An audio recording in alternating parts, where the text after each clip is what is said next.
but after searching, they saw no signs of a crater, and the orb showed no signs of any damage whatsoever. So then they figured that it must be an old cannonball, although it did appear to be in near perfect condition. Now the family thought that it was a very neat find, but at that time, they really didn't think that it was anything special. So their 21-year-old son, Terry Matthew Betz, decided to keep this orb in his room on the window seat.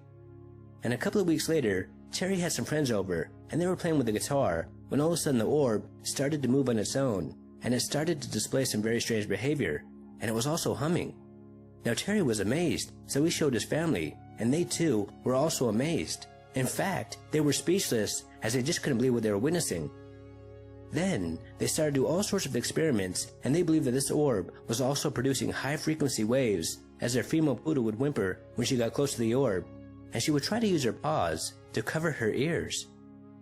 And when the Betz family rolled the orb across the floor, the orb would stop all by itself, then it would vibrate, change direction, then return to the person who rolled it.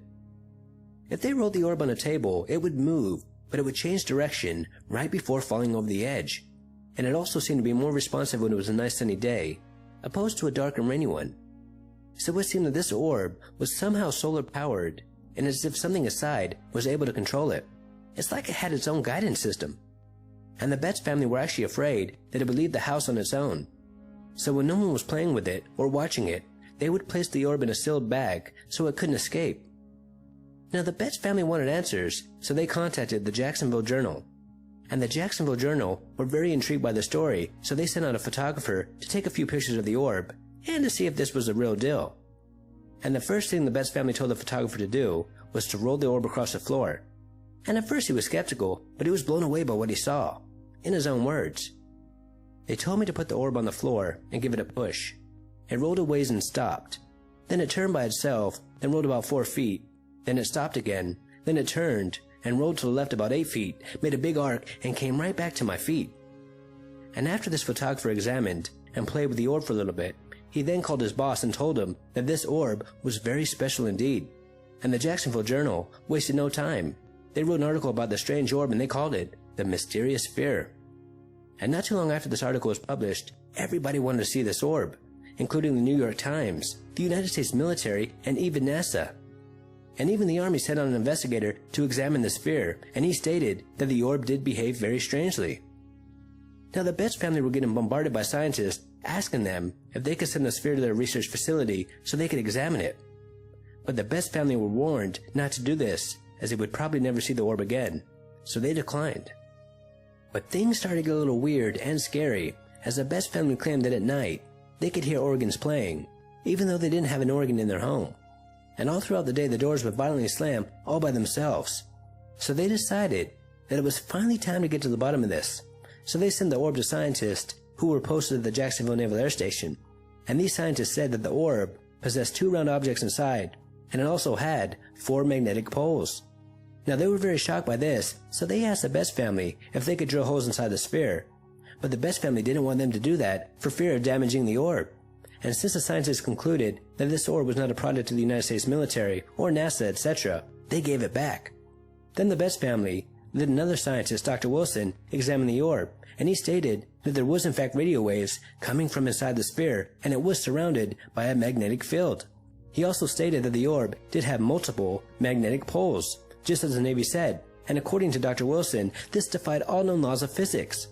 Now the Navy told the Betz family that the orb was made out of stainless steel, but Dr. Wilson said that it contained an unknown element, making it slightly different from steel. And Dr. Wilson also believed that it was possible that this sphere was made by an intelligent, unknown life form, extraterrestrials. But the Navy disagreed with that statement. Then a Dr. James Albert Harder examined the sphere, and his examination and conclusion sent everybody into a panic, as he said that this orb was an extraterrestrial doomsday device. Dr. Harder believed, based on his X-ray studies, that the 2 internal spheres are made out of elements far heavier than anything known to science.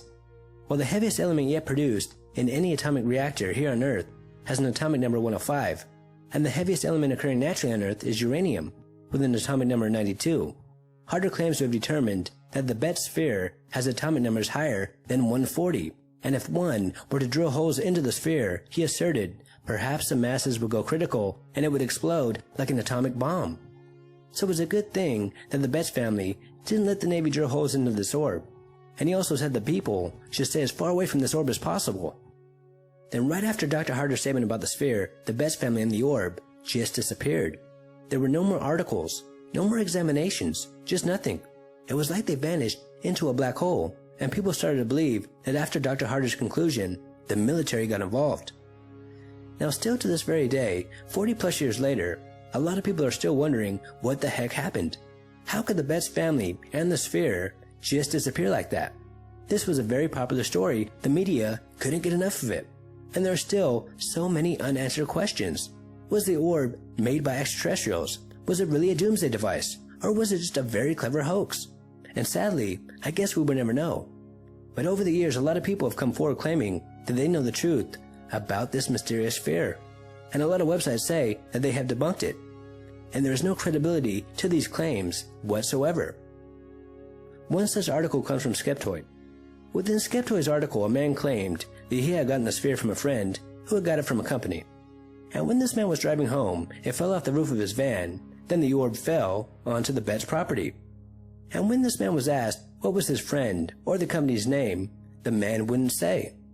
Well, okay, that solves it then. This guy must be telling the truth. The Betz sphere is now finally solved. I mean, come on.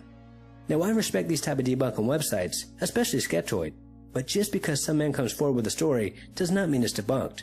And if a company made the sphere, I'm sure the scientists and doctors who examined it wouldn't have been so amazed by what they found, making the Betz sphere one of the greatest mysteries of the 20th century.